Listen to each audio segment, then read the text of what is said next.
Hey everyone, and welcome back to another episode of Breaking the Cycle. We are at our 25th episode, which is insane to me. So, that being said, we have on Luke Broyles today. So, Luke, how are you doing today, buddy? I'm doing all right. Thank you for having me on. Glad we were able to make this work. So, Yeah, thank definitely. you. Really appreciate it.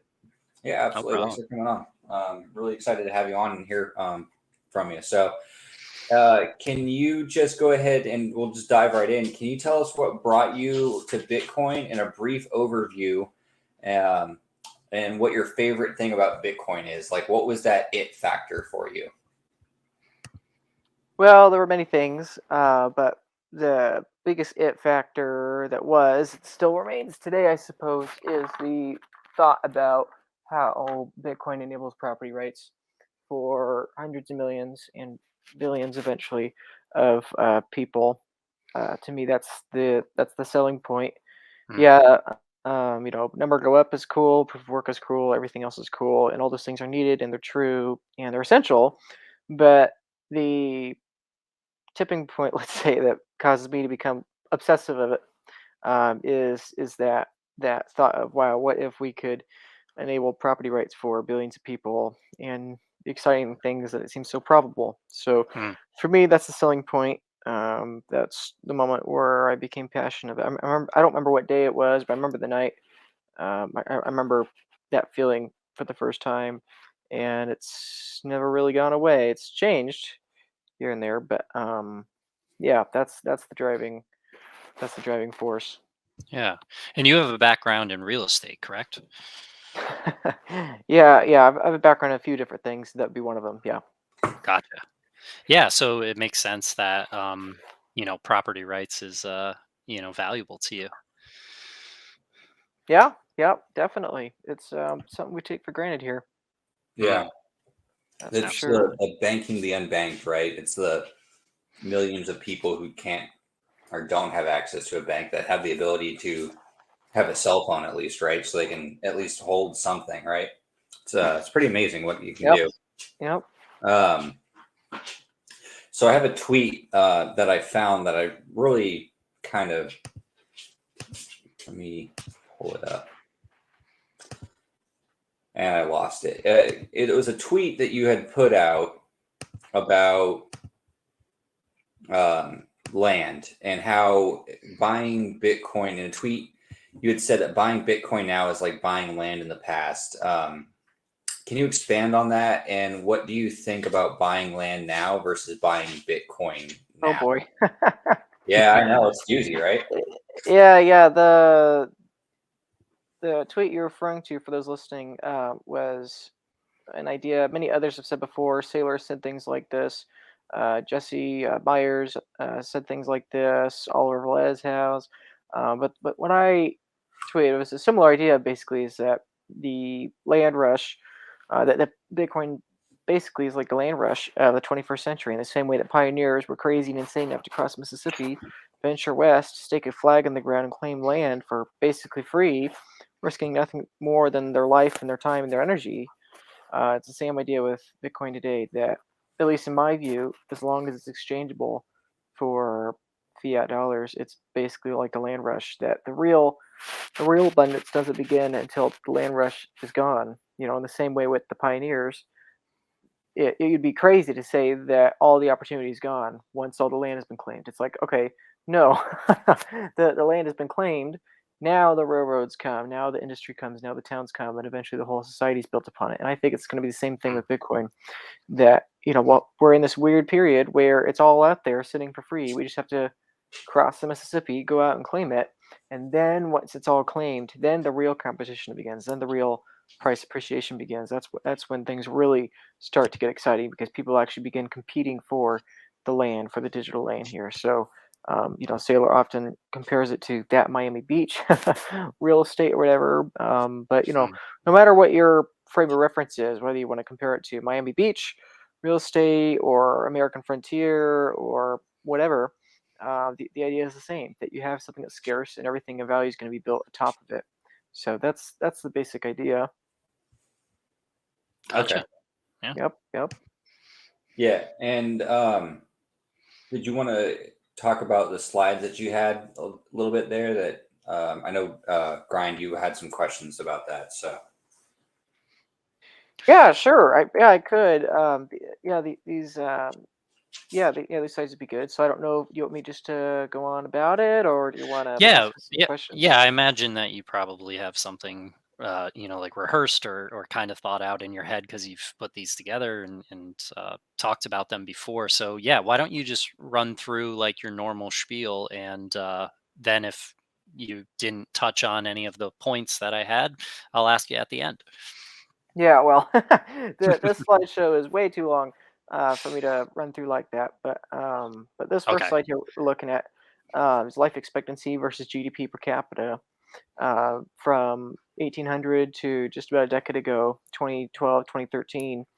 And the basic point to be made here is noticing how over time, both life expectancy and GDP increase, and that it has increased faster and faster over time. So if you look at 1800 in purple, then in 1950 you have pink, and then 1980 you have blue, and then 2012, just over a decade ago, you have green.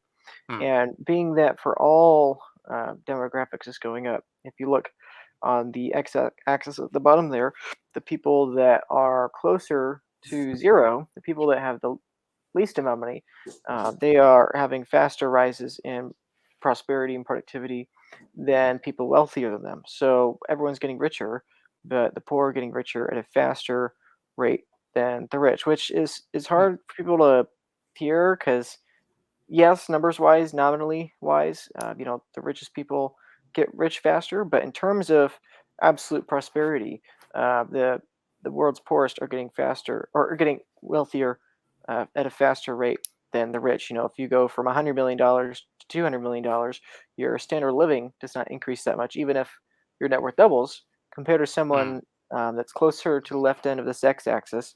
It's like, yeah, your net worth may not have doubled, but the proportional gains to your standard of living have increased faster. So that's what's Yeah. exciting about this chart is that it's not political jargon or headlines. It's like real world data of the last 2 centuries, being that no matter where you are in the world, the later on in time you are, the better off you are on average. And both the world's wealthiest and poorest are benefiting from that. And so the opposite of that, instead of tracking prosperity going up, we could look at poverty going down. It's the same thing that it took us thousands of years to get to 90%, to go from 99 to 90% of people living in extreme poverty. Now, over the last century or so, that has fallen to 12, 15% or so, which to me, again, this is um, somewhat related to your question before, but what's exciting about Bitcoin, this is what's exciting to me, is Hmm. this idea of that prosperity is becoming more and more abundant and the fight for that and realizing how easily we could lose that. I don't think people realize how quickly these things could unravel. Granted, obviously it would take years and decades for it to happen most probably, but still it's we lose touch. We're so wealthy, we lose touch with reality that the base state for the vast majority of people is poverty, Right. and we just lose touch. It's like, we aren't in the norm, we are in the exception. And to be so arrogant to think that it just always is like this, I think is a huge mishap, or huge oversight. So, anyway, yeah, this chart's exciting to me. Exciting in that the trend is in the right direction, and I think the trend will continue in the right direction. But Hmm. at the same time, to a certain extent, it's a warning, and that it's like, we could easily reverse this if we're not careful. Granted, however, I think that's far less likely. Right. So yeah, so here we can see that specifically with light.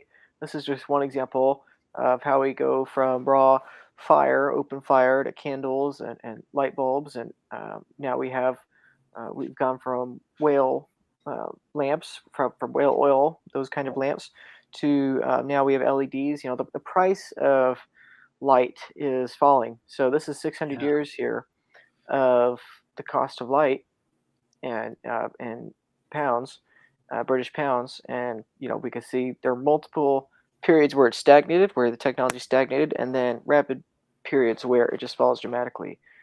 So you see it fall when it transitions from candlelight to oil light, and then you see it transition again multiple times in the 1800s, and then obviously since 1900 it's fallen much more since then. So this is just one example, being that I would argue the main reasons why poverty is falling is because it's becoming exponentially cheaper to afford prosperity. So Yeah. that would be my case. So yeah, Yeah. and then So a lot of jump in that anytime kind of you want. so a lot of that kind of ties in with like what Jeff Booth often talks about, where like technology is deflationary, and the costs should be going to approaching zero the further that we go. But um, we live in a system that doesn't necessarily support that because we have inflationary aspects to our economy. Yeah, definitely. Yeah, Jeff's great. I was in Colorado last week, and I really got to know Jeff better, and his life story and his worldview and everything. And it's just so integral to thinking about the future and reframing our perception of it. It's that the key to abundance or the key to prosperity is not some kumbaya handholding thing, and it's not some government bureaucracy manifesting everything to be cheaper. The key is innovation. The key is technological development, and I think that's undeniable. I think that Hmm. having prices fall is undeniably good. And the reason why we think that it's not good is because of credit and the incentives of Yeah. credit. We need prices to go up if we're under credit. And so I think we've all sort of brainwashed ourselves over the last 80, 90 years or so, over the 3, 4 generations, to think that prices going up forever is one, normal, and two, good. Kind of like how we take for granted the prosperity of today. We kind of take for granted, like, oh, prices go up perpetually. It's like, no, they really don't. Yeah. Or at least they shouldn't.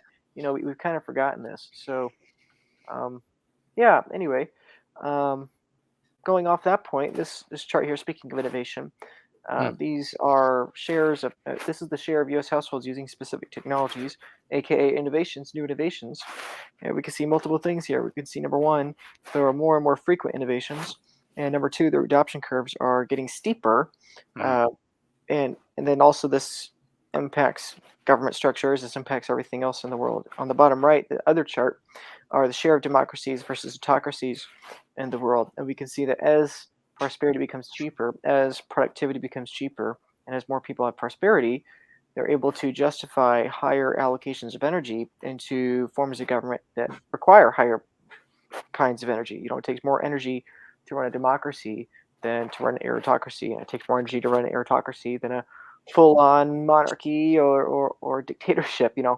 As we have more energy, we're able to create more equally distributed voting systems. We're able to create more secure property rights. That's basically what it is. Democracies are better at securing property rights, and so that's where Bitcoin kind of comes in the set. As we have more energy, we're able to afford allocating that energy to creating better protections of property rights. When you have less stuff, you have less of an incentive to expend energy via democracies, or now via Bitcoin, to secure property rights. So anyway, that's what those two charts show, and the correlation is pretty clear there. And Yeah. again, energy is, it's not just about securing property rights, but everything and anything that requires energy, we've been increasing exponentially. So our energy production, our energy consumption has been going up dramatically, exponentially for thousands of years. Our charts are deceptive, because if we look at this chart here, it looks like the exponential curve started in 1950. But really, if you zoom into any uh, period of time, at any part in this timeline, the chart is exponential. If you're looking at 1800s, 1700s, 500s, 1500s, it's continuously an exponential chart. But the majority of the new energy infrastructure, the majority of the new energy sources are brand new onto the scene. In the same way, at the previous slide, many of these innovations are brand new, or at least relatively new. In the same way with all these kinds of energy, the dominant form of energy was on here at the very bottom in that kind of sandish tan. Was traditional biomass, aka wood. Yeah. Burning trees. That's the dominant. And granted, that's rising exponentially. And this is, as a side note, this is one of the frustrating problems of the Malthusians, or of the overpopulation fears, is that the world cannot support X number of people, and that's true. given current means of energy. The world could not sustain 10 million people if we were on a hunter-gatherer lifestyle. We would force every species to go extinct. It just can't Hmm.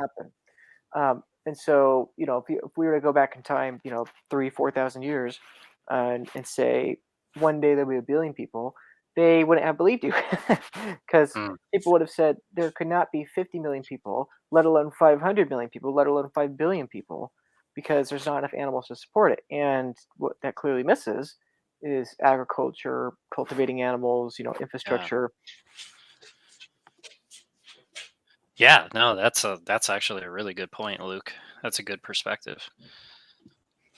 Yeah, it's Continuously have this problem. It's an energy problem. And that's what, um, yeah. So anyway, the exciting thing with this chart is how many new energy sources there are.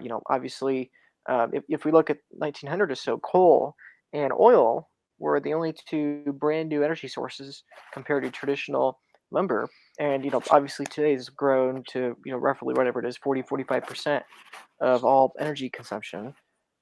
And we have all these other new sources.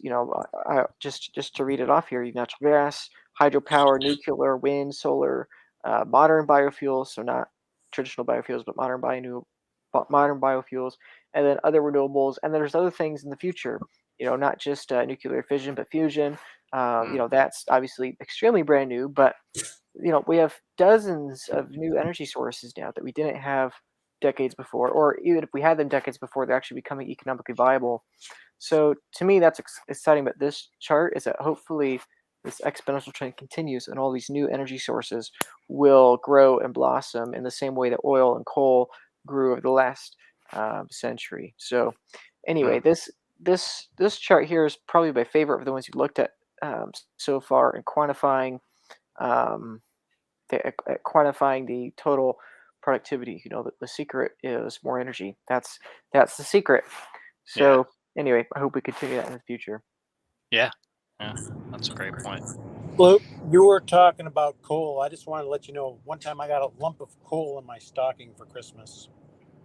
There you go. Did you burn that it? was actually last year, and it was from his wife. And I Uh, used it to mine that's brutal. Bitcoin. That's brutal. Yeah. You should have taken the coal and burned it to give your Bitcoin miner some energy. Get some free sats. Yeah, Get 10 right. sats. Yeah. Yeah. Yeah, we actually just one of the last episodes we did. We had a nuclear scientist on. And he was talking about how how if nuclear adoption starts, or when it does start to gradually increase, that we will see energy get so cheap that we won't be able to comprehend it. So we're interested to see how that will all play out. Yep. Our next question we have for you was, can you talk about how Bitcoin would take over as the global reserve currency, and like what you think that timeline would be? Obviously, the US dollar is still strong and everything, but you are seeing the BRICS split, people wanting to purchase stuff in their own currency. So how do you think this plays out? Yeah, well, I don't think the dollar is going anywhere soon. People Hmm. often, people all too often misread or misquote what me and other Bitcoiners are saying. It's like, no, the U.S. dollar's not going anywhere anytime soon. In fact, I think it'll probably only get stronger. If we take an example like Argentina, Argentina, G20 nation, one of the most powerful and strong countries in all South America. What's happening to them is that their currency is getting destroyed, and so what they prefer is the dollar. They're going to the dollar. Hmm. Other countries doing the same. I think BRICS is an attempt to create a stronger currency outside the dollar. I don't think they'll succeed for a variety of reasons, or at least long term. But yeah, I think as fiat currencies destabilize, they will trend towards uh, the strongest fiat currency. I mean, even if we think of it from a Bitcoin metaphor, it's like, okay, if we have all these stable coins, Tether, USDC, Gemini's stablecoin, all these other exchanges have their own stable coins. If all those stable coins start to destabilize, the stable coin that's going to, the stable coin that is the most worthy of surviving, or let's say the least bad or the least insolvent, they're going to become a lot stronger in comparison to all the other stable coins. And so I think it's going to be the same thing here. I think it's going to take a very long time for the dollar to fade in terms of global political currencies because it's the strongest and the best political currency. Um, However, with that said, I think it still doesn't look very good. I often talk about how weak the dollar looks, how bleak it is, and how pessimistic it is. And people often say, well, what else are you going to go into? You're not going to go into the euro. You're not going to go to the yen, so dollar's king. And it's like, yes and no. Yes. And that what else are you going to go into for political currencies? But no, in that now we have Bitcoin as this alternate. So Right. I think it'll take a very long time.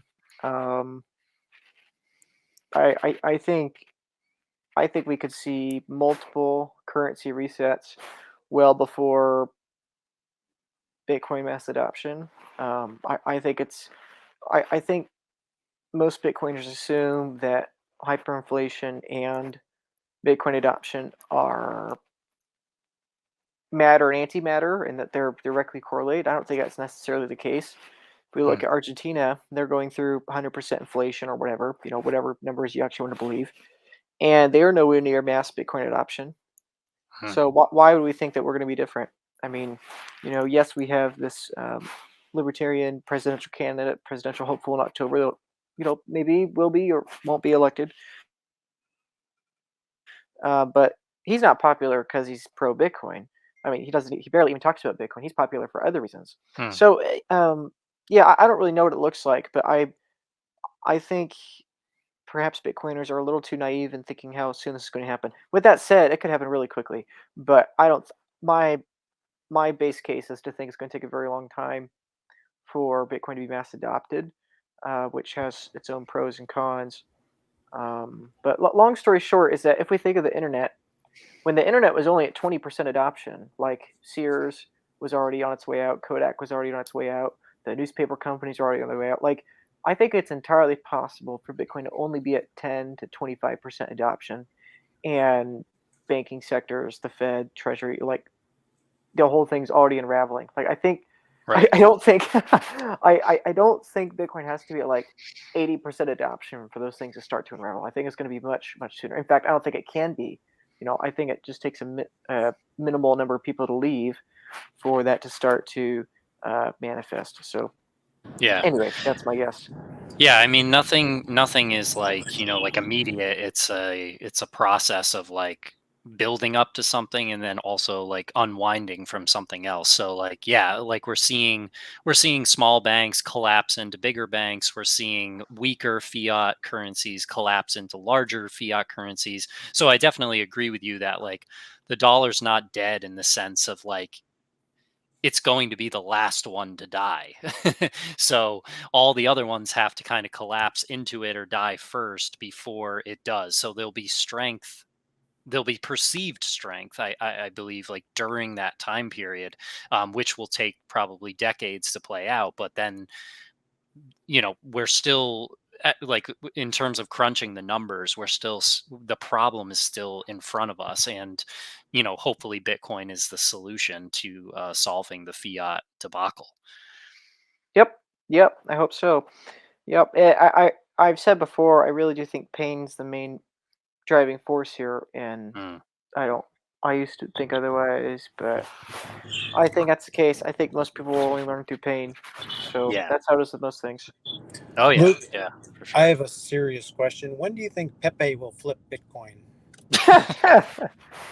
Well, there's a non-zero probability, but I would have guessed it would have happened by now. Grinder likes to chart on his Pepe. Yep.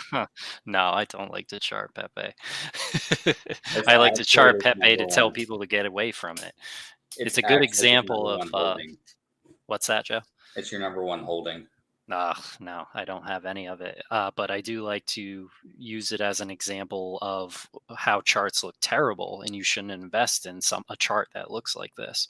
And I mean, if you do look at a lot of the charts and you start to get familiar with the indicators that we use, you can tell the difference between like a meme coin chart versus like an actual like asset with utility, Yeah. just by the way that the indicators look, because they just have a entirely different feel to them. But anywho, yeah, Yep. yeah.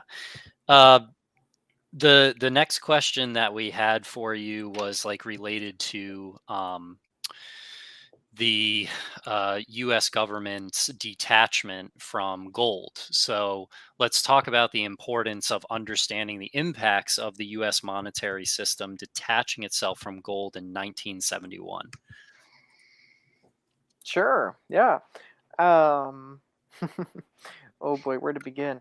Right. Yeah. There's a lot there. I mean, again, if we refer back to this chart, the important thing is energy, and so the best way to have money preserve its purchasing powers, have it be correlated to energy in some fashion. And so that's the beauty of the gold standard, is that you can have your form of money be attached to something with an extremely high cost to create or recreate gold in this instance here. But when Mhm. you detach that, then all of a sudden the money is easy to create, and so therefore, it just balloons from there. You give people the incentive, an incredible financial incentive to create money. They will do that. It's it's in my mind, it's guaranteed. It's inevitable that people will do that, and so that's what we've seen. And as that happens, you pervert incentives elsewhere, which then creates this kind of compounding feedback loop. In the same way that a drug addict has their brain hijacked in this negative feedback loop of craving more and more and more of a drug. In the same way, that's what happens here, at least in my estimation. And so Mm. that's a problem. And I think again, people um, miss that. I think they miss the forest for the trees. We like to zoom out 5 years, and it's like, no, this happened in 1971. We defaulted on gold in 1971. This has been it's so hard to explain, because people think when folks like me or you guys are saying, "Oh, the dollar's in trouble," blah blah, they think that we're like these financial analysts out there saying that, "Oh, this is going to happen. It's going to be really bad for a few years." It's like that's not the case. We're not looking at 5-year, 10-year track records. We're Mm. looking at something that's been building and building and building for 75 years. Yeah. And so, on one hand, that means that our predictions and our projections probably will take longer to unfold than most people. Because if most people are predicting something in years in the future, and we're looking more like 10 years or so in the future, obviously it's going to take us longer to be right or to be vindicated. Yeah. But when we're vindicated, it's going to be much, much more painful, because this is not something that's been building up for 20 years. This is something that's been building up for 3 generations. And so when it comes to the US dollar, this was building up in the 60s, 70s, 80s, 90s, 2000s, 2010s, now the 2020s. It's probably building up the rest of this decade, early next decade. But eventually the chickens have to come home to roost, Mm. and money that is distorted from energy, this chart here, it's insolvent. And so either we have to produce an absurd amount either we have to produce an impossible amount of energy, or we have to reduce the number of political currency units. And Mm. so that's far more likely, or reduce the value of those currency units, I should say. Uh, and that depends whether you're talking about dollar currency units or treasury currency units. But anyway, Right. the dynamic there is the same. That basically we have this addiction, we have this discrepancy that has been compounded upon and built up upon for many decades, and eventually it has to come undone. And it's a fool's errand to guess when that's going to happen, but Mm. it'll happen. Um, which is not something I say with excitement. It's just the unfortunate reality. Right. It won't matter for years and years. It won't matter until suddenly, in the course of weeks or months or quarters, maybe a couple of years, it'll suddenly matter.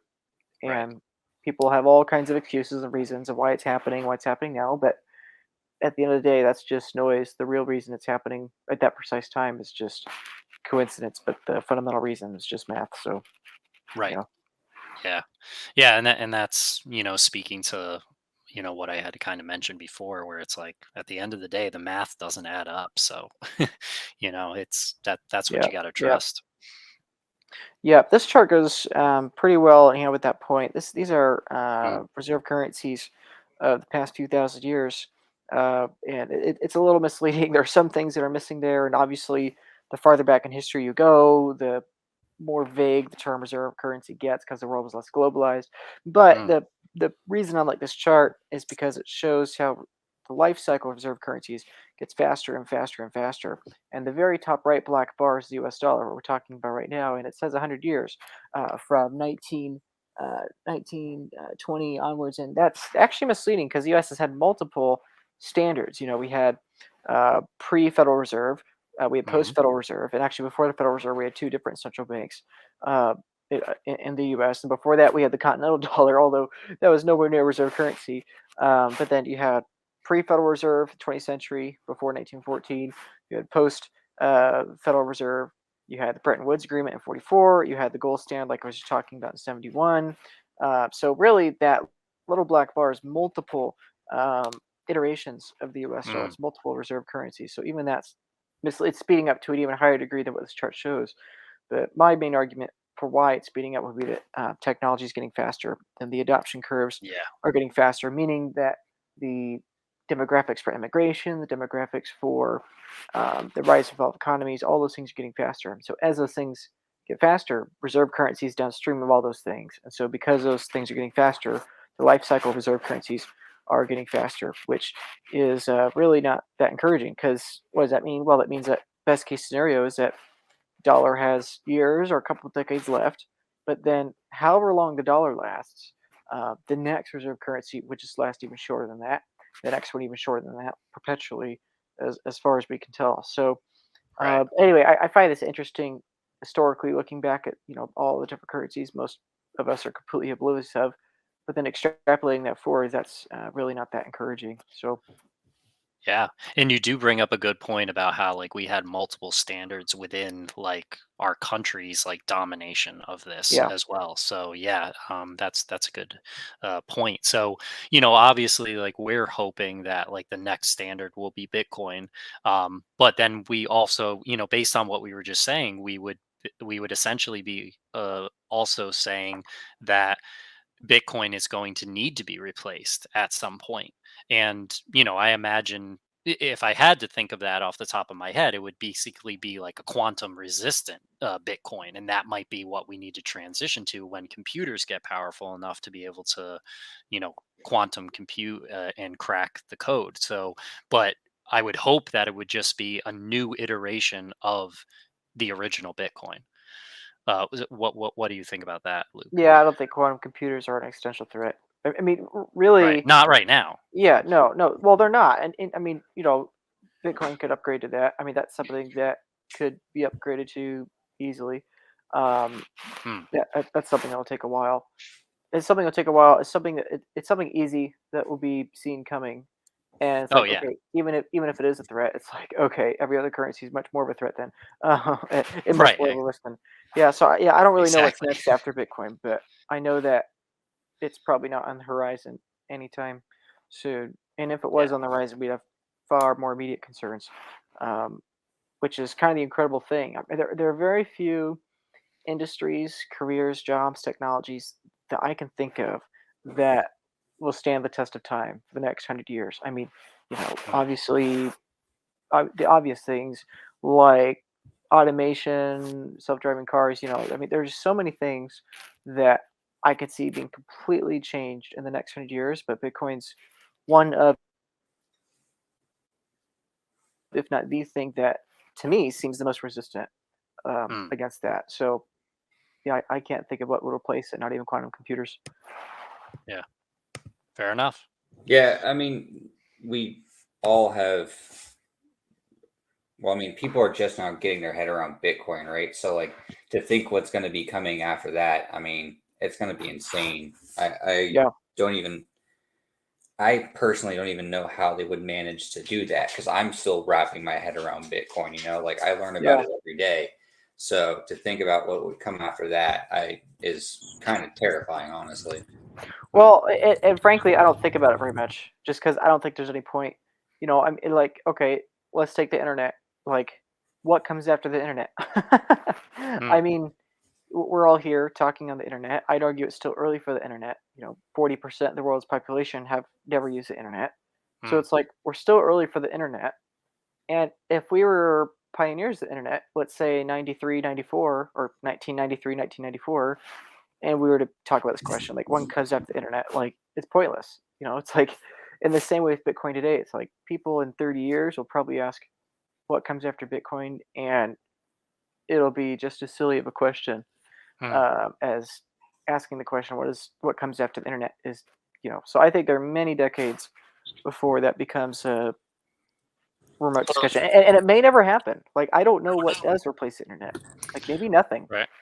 Well, yeah. I Maybe mean that's naive. Yeah, but that would be interesting if, like, for this chart, like if Bitcoin ended up being the thing that like broke the trend of having a shorter and shorter life cycle. Like if it's just like this perfect, I know it's not perfect, but like this quote unquote perfect technology that like we don't need to change it. We can just continue to stay on it because it's not breakable in the same way that these currencies were breakable. And maybe the digital divide is what maybe the tangible like fiat physical aspects of these currencies is what's causing them to always break, whereas a digital version that can't be corrupted makes it so that it bucks the trend here. But I mean, obviously we're just postulating.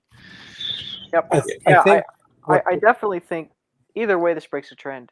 Mm, Even if it only survives 100 years, it's broken the trend.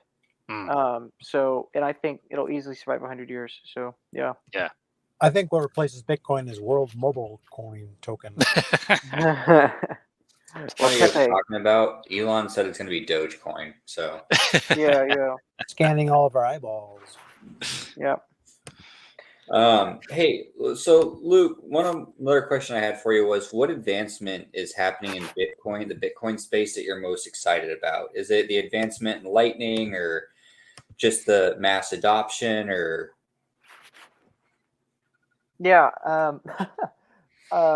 I don't know if I'm supposed to say everything. One of my favorite things about being in the space is that I've gotten to talk to so many founders and people like on cutting edge stuff, and there's Mhm. just there was just so much stuff coming. And so yeah, it's all layer 2, layer 3 stuff, obviously, but there's um, how do I put this? I think most Bitcoiners do not realize um, how early we are to Bitcoin companies. I think the majority of Bitcoin companies today will not be here in 10 years. And I think their replacements will be really big deals. So Hmm. I'm very excited for that. But that takes years, and there's a lot of tech that has to happen between here and there. So I'm excited for that. It's funny. The longer in the space I am, the more I'm convinced of even earlier and earlier it is. So I'm excited for the things we haven't even seen yet, or the things that are yet to be seen. Nice. yeah, the space is growing so fast that it's hard to keep up with everything, and Yeah. it's just it seems like every day I open Twitter in the morning, and it's just like, oh, there's this new advancement, or this new company is announcing an ETF application, or it's just like, okay, I guess we're really starting to get serious about this. Yep. That's all exciting, but I'm most excited for the things that are years away from being um, mainstream news like that. Just because I think the ETFs and most of the Bitcoin companies today, and most of the ETFs and all that are like transition type companies, and I Yeah. think the real Bitcoin monopolies or the real behemoths of layer 2 stuff, I think those are still yet to be. I mean, again, internet, it's like if we are in 1994, 1993, 1996, 1992, wherever and what specifically we're talking about, it's like we're still 5, 6 years away from Google, Facebook, Netflix, Amazon. I mean, all those Right. things are still years in the future from being real. Oh yeah. And I think that's the case here. I'm most excited for those things.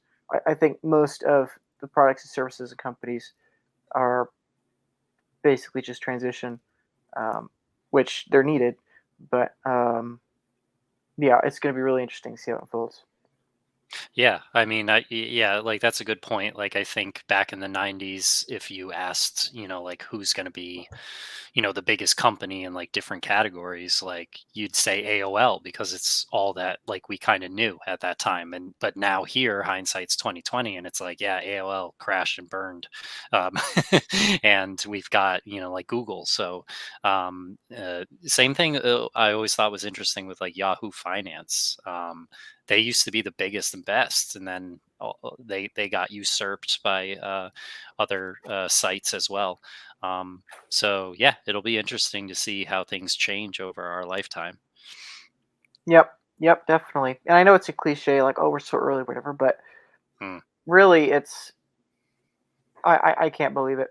Um, Yeah, yeah, I because I think there's so many companies, so many people that hype it up, hype Bitcoin up, and they say, oh, Bitcoin's 100 million users, or oh, look at that. And I think once you see through the hype, and once you see like just all the hot air, frankly, hmm. in the space, you're like, wait a second, this is all just marketing, Oh and yeah, it's the real users is just so much lower than what our bias tends to think it is. So anyway, yeah, it's unbelievable to me. yeah. I've been in the space since 2013, and there's stories that people were talking about back then that are still haven't come to fruition, but are still being talked about today. So, a Yeah. whole decade could go by, and we'll still be hyping up the same types of things for Bitcoin and the crypto space. Yep. Yep. It's exciting. Yeah, yeah, yeah. Well, yeah, I don't have any more questions. Grind, do you have any more, buddy? Yeah, I had one more. One Yeah. of the other points in some of the discussions that I've listened you have, Luke, was that you talked about how like wages are decoupling from productivity. I think that this is often a concept that people kind of struggle to understand. So perhaps if you might be an additional resource to kind of find a helpful way to explain it to people, and maybe if you have a visual of that as well. I believe you have a chart on that I saw up in the past. Yep. um, we could talk about that a little bit. Yep. Give me just a second. Yeah, no Very, worries. very impressed by your charts, by the way. They look very, Thank you. very well thought out and easy to read. So Thank props you. to you on that. Thank you. Appreciate it. I'm trying to get there. StreamYard's not letting me advance anymore. Slide 14. Ah, Come on, StreamYard. Um, just give me a second. See if I mm-hmm. can get there. Here we go. There it is. Nice. Yeah, so we can see 1971. Again, this is when the USD pegged the US dollar from the gold standard. And what we see in this chart here is what some would call a coincidence of how productivity and compensation decoupled. Now, these metrics are hard to trust because GDP is kind of a made up thing on its own. Mm, GDP doesn't measure absolute prosperity, it's just the closest thing we've used. But even through that flawed metric, we can see that there's a clear disconnect there. And the basic reason for that is that if you have increased productivity and you don't let your dollar reflect that, well, then you have to debase the dollar because the debasement of the dollar comes from a centralized entity, then that inherently results in higher centralization. So people are very upset about crony capitalism, about the political class, Wall Street, and these corporatists um, gaining more and more influence. The conservatives tend to be more upset at the politicians, and the liberals tend to be more upset at the business people. But really, what they're blaming is the same effect. They're both upset at this centralizing power, and I'd argue that's from a result of printing money. That as there's more and more productivity, you have to have your dollar fall to preserve credit, and mm, so that net gain in productivity, you just dilute that, you debase that with newly printed money. And so what does that do? That forces wages artificially lower than what they would be naturally. So wages should be significantly higher than what they are currently. If wages, people would be a lot people would be a lot less upset with the cost of groceries and housing if their wages were keeping up with the rise in housing and grocery prices. Right. So really, they're not upset with the fact that house prices have gone up because we all want house prices to go up because we want to feel richer. What they're upset about is that wages are not going up as fast as these prices of living, as this cost of living is. That's what most people are really upset about. But unfortunately, that's an inherent symptom, an inevitable byproduct of artificially forcing house prices, grocery prices, and stock prices to go up because it requires centralization. You can't decentralize the money printing because you have to preserve credit. And if you do decentralize the money printing, if you do distribute that money printing evenly, which I'd argue is impossible, even if you did, you don't do anything to solve the insolvency of credit. So you have to have it increasingly centralized. And so we see that, over the last Right. 50 years here, 53 years here, we see that productivity and compensation are diverging more and more and more. They've diverged a lot the last few years. This is just out to 2017. So if you were to Mm. add in the last 6 years, I'm sure it would be dramatic, a dramatic addition to what is already pretty clear. Dramatic there is that when you distort the creation of currency units from the creation of energy, aka dollars and gold, well then productivity, your quote unquote gold, and your compensation, just the numbers, the ones and zeros, continues to diverge more. So that's really hard for people to wrap their heads around, and I'm glossing over so much. But the important thing for people to understand is that when you create new money, that money has to end, has to be created by, through, and to centralized entity. Because if you don't do that, then you miss the whole point. If you're trying to preserve credit markets, you have to centralize it. We saw that after the pandemic and after the lockdown, is that a whole bunch of centralized entities got the bailouts and got the free money. And granted, a lot of people got stimulus checks, but proportionally wise, it was completely skewed because it has to be to basically as a soft bailout, as a real terms bailout, not a nominal um, bailout, but one that is occurring via debasement. Yeah. So anyway, and my fear is that this will just continue. I mean, I don't see any way at which it could revert back to normalcy. I mean, Mm.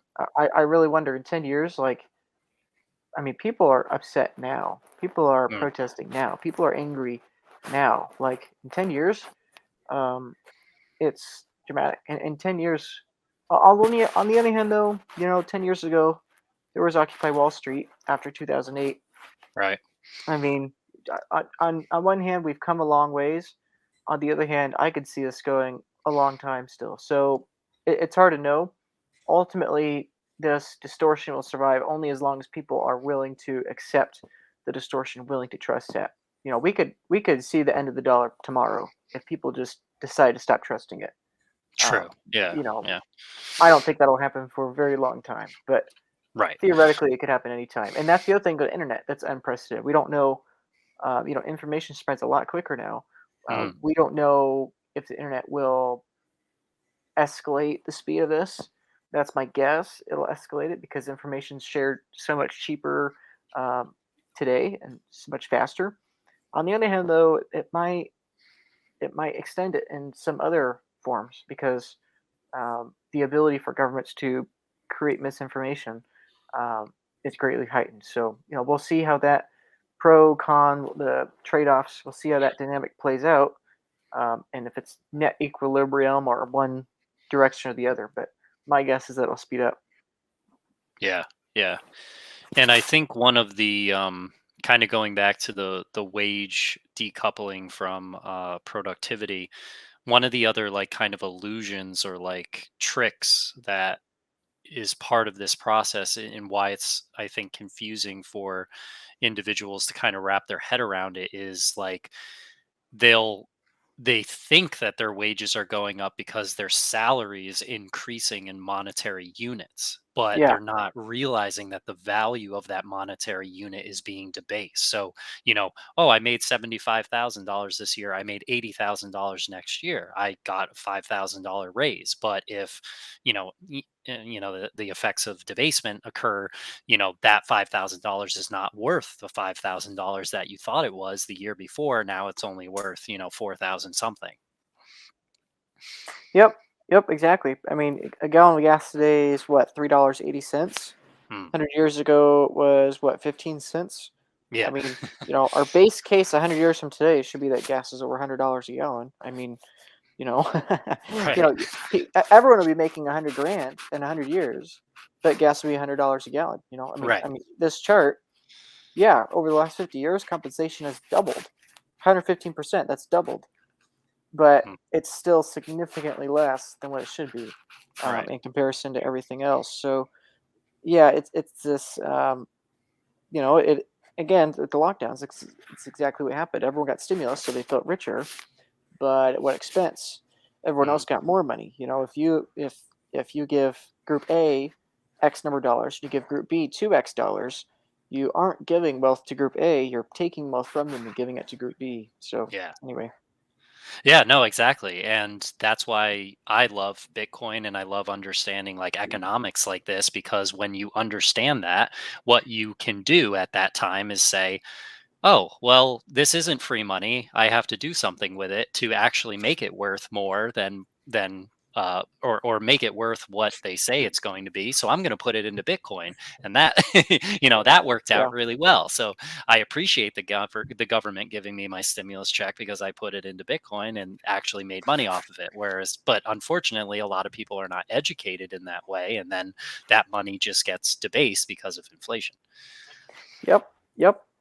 And people ascribe Bitcoin as being made up money when like in the future people will continue to think that Bitcoin will be $5 million, and they'll be like, oh well, it could crash anytime, it's just funny money. And it's like it's reflecting the funny money. The reason Right. Bitcoin is Right. going to hyperbolic prices is because we are printing the currency you're pricing it within in a hyperbolic fashion. Bitcoin's reflecting the reality. Yes. It's not the reality itself. It's like blaming the mirror. So Yes. Yeah. it'll take a long time for people to realize that. I'm afraid. So perhaps I'm a bit of a pessimist tonight. Typically, I'm an optimist, but It's quite all right. yeah, but You're in good company here. I'm usually a pessimist as well. yeah. I do the optimist stuff in my day job as a counselor. I do the pessimist I stuff see. at night with the economy and crypto. Yep. All right. Well, that's all I had for you, Luke. And Joe already said that he had everything that he had. Beardy, was there anything else that you wanted to ask Luke before we wrap this up? That's useful. It doesn't involve his favorite spelling. What was that, Beardy? I just wanted to give him a chance to tell us about his film career and then Right. his Yeah. upcoming project. Oh yeah, definitely. Yeah, great. So people have probably heard me talk about it before, and some of them multiple times perhaps. But I'm working on a film. I have a background in film as well, and that's something I think is going to be really useful to helping people consider different lines of thinking, like the ones we're talking about um, in this call, in this discussion today. So I'm working on multiple film projects, multiple short films, but the big one I'm working on is The Case for Bitcoin. This is a film I've been talking about since May of 2023. There's a lot more work to do. It has been filmed. Pre-production is done. Production is done. Now we're just in the post-production stages, and so there's a lot more to do. But it's gone really well. We're trying to raise $20,000 for it. Hopefully, it's showed up on my screen by now. But anyway, it's been really cool. It's on Geyser, which is basically the Lightning Bitcoin version of Kickstarter or GoFundMe, and we've raised just over 36 million sats thus far. So just about a third of a coin, which is about half of what the target was. So as it says here, this is a low time preference feature length film, Bitcoin only film, with a presentation quality both applicable and engaging to a wide audience. Podcasts are great, books are great, these kinds of things are great, but frankly, they don't have a big visual appeal of bringing people in to watch the whole thing. So if Right. people want to read about it, they can go to the Geyser page or on my Twitter, YouTube. I have hours of content and lots of things describing what the project's going to look like, what it's going to be. The ultimate goal is to have it where every dollar spent on the film production results in one new Bitcoiner. That's the goal here. And so if someone wants to support, they can donate $30, which is whatever 120,000 sats or whatever today to the project, and their name will be in the credits. So hopefully this is something that people feel worthwhile donating to. $30 to orange pill 30 people. But then also hopefully it's something that they can say, that they can show to their friends and family, like, hey, look, I helped made this film possible. You should watch it. So Yeah, sure. hopefully people feel that this is a worthwhile project. It's done very well in Geyser, both in terms of number of sats raised and number of different contributors. We have 286 different contributors here. If you see on my screen, just under 300 people have donated to this. So in terms of the number of people that donated and the number of sats you raised, it's had wide support. So I really appreciate everyone's support in that. And they can go to the Case for Bitcoin. It's on Geyser or GoFundMe as well if they prefer donating in fiat. And I'm hoping it'll have a wide impact next year when it's done. So Awesome. Yep. Yeah, definitely looking forward to checking that out. Yep. Thanks a whole bunch. Yeah, there's my Twitter too. They can find me on Twitter. So Yep, definitely. So, well, that's awesome. Thank you really much. We appreciate you for coming on, man. That was a very interesting conversation, and we hope to have you back sometime. But I learned a lot, and I think hopefully the audience will as well. So, thank you so much, man. Thanks. Appreciate it. All right. Well, you guys have a great one. We'll see you guys next time. Go outside, touch some grass, do something outside. I don't know. Have a great one. Talk to you later. Bye. Bye, everyone.